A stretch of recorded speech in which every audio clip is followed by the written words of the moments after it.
MP diary में आज हम आपको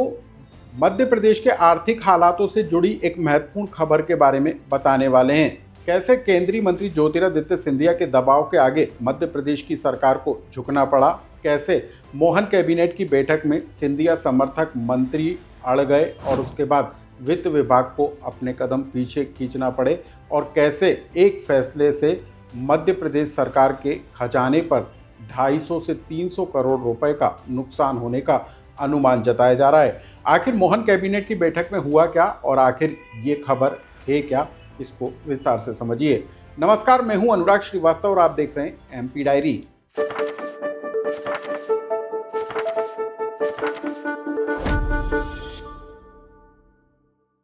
मध्य प्रदेश का प्रसिद्ध ग्वालियर मेला, जिसकी शुरुआत साल 1905 से की गई थी। माधवराव सिंधिया ने उस समय इस मेले की शुरुआत की गई थी और तब इस मेले का मकसद स्थानीय कलाकारों को, स्थानीय कारीगरों को मंच देना और व्यापारियों को मंच देना था, ताकि लोगों की जीवन में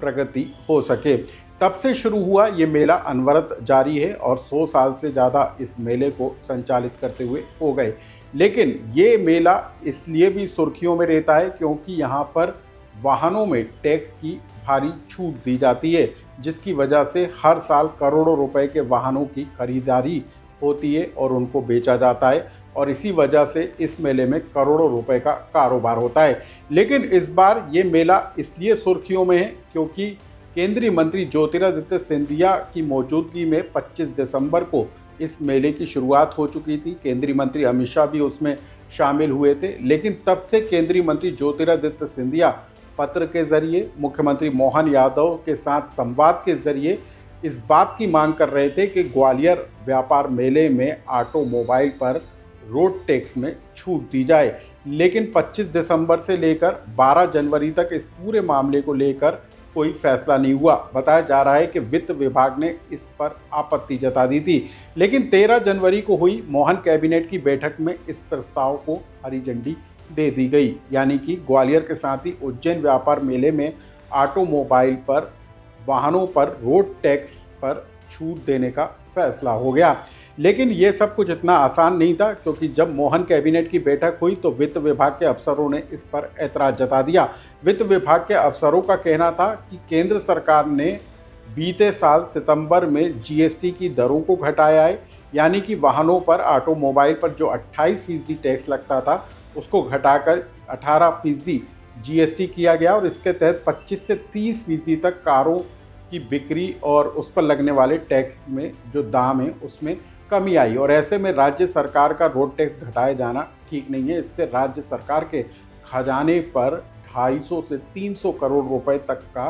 जो है नुकसान होगा। लेकिन इसी कैबिनेट की बैठक में सिंधिया समर्थक मंत्री तुलसीराम सिलावट, गोविंद सिंह राजपूत और प्रद्युम्न सिंह तोमर अड़ गए, और उसके बाद मोहन कैबिनेट ने ग्वालियर मेले में ऑटोमोबाइल पर टैक्स में छूट देने के प्रस्ताव को हरी झंडी दे दी। ग्वालियर ही नहीं बल्कि उज्जैन के व्यापार मेले में भी गाड़ियों के रोड टैक्स पर छूट देने के प्रस्ताव को मंजूरी दी गई, और इसके साथ ये साफ हो गया कि अब ग्वालियर मेले में जो पेचीदगियों के कारण रोड टैक्स माफ़ करने का मामला अटका हुआ था वो अब हल हो गया। लेकिन इसके साथ ही जो मध्य प्रदेश सरकार के खजाने पर 250 से 300 करोड़ रुपए का नुकसान होने का अनुमान निकलकर सामने आया है। इस प्रस्ताव के बाद सिंधिया समर्थक मंत्री मुख्यमंत्री मोहन यादव से मिले और उनको धन्यवाद भी दिया, लेकिन इस पूरे प्रस्ताव को लेकर बीते कई दिनों से खींचतान मची हुई थी। खुद सिंधिया इस बात को लेकर अड़े थे कि जल्द से जल्द राज्य सरकार इस पर फैसला करे, और जब कैबिनेट की बैठक हुई तो सिंधिया समर्थक मंत्रियों के दबाव के कारण सरकार को इस प्रस्ताव को मंजूर करना पड़ा। इस पूरे फैसले को लेकर क्या बताया मोहन सरकार के डिप्टी सीएम राजेंद्र शुक्ला और सिंधिया समर्थक मंत्री प्रद्युम्न सिंह तोमर ने, आप उसे सुनिए। ग्वालियर व्यापार मेला 2026 एवं उज्जैन विक्रय महोत्सव व्यापार मेला 2026 में ऑटोमोबाइल विक्रय कर पर मोटरयान कर में 50% की छूट की स्वीकृति की मंजूरी आज कैबिनेट ने। सभी सम्मानित साथियों, ये ग्वालियर के लिए आज का दिन खुशी का दिन है। श्रीमंत कैलाशवासी माधवराव सिंधिया मेले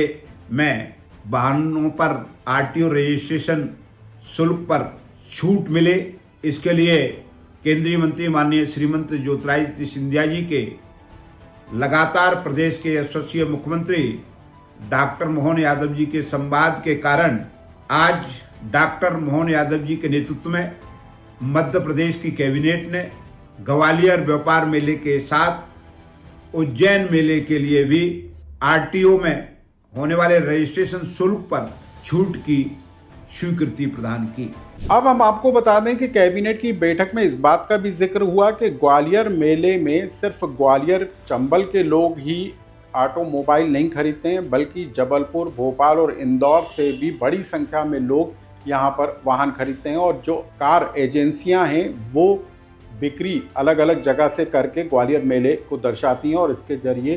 करोड़ों रुपए का जो टैक्स है वो उसका नुकसान राज्य सरकार को होता है। भोपाल, इंदौर में के अलावा जबलपुर के लोग भी महंगी महंगी गाड़ियां यहां से खरीदते हैं और जिस पर टैक्स के छूट का वो लाभ लेते हैं और इसका जो नुकसान है वो राज्य सरकार को उठाना पड़ता है। अब हम आपको बता दें कि एक रिपोर्ट के मुताबिक देश के अंदर बीते एक साल के दौरान जो है कारों की बिक्री में 27% से ज़्यादा का उछाल देखने को मिला है। और ये सब कुछ तब हुआ है जब जीएसटी की दरों को केंद्र सरकार ने घटाया था और अब जबकि राज्य सरकार ने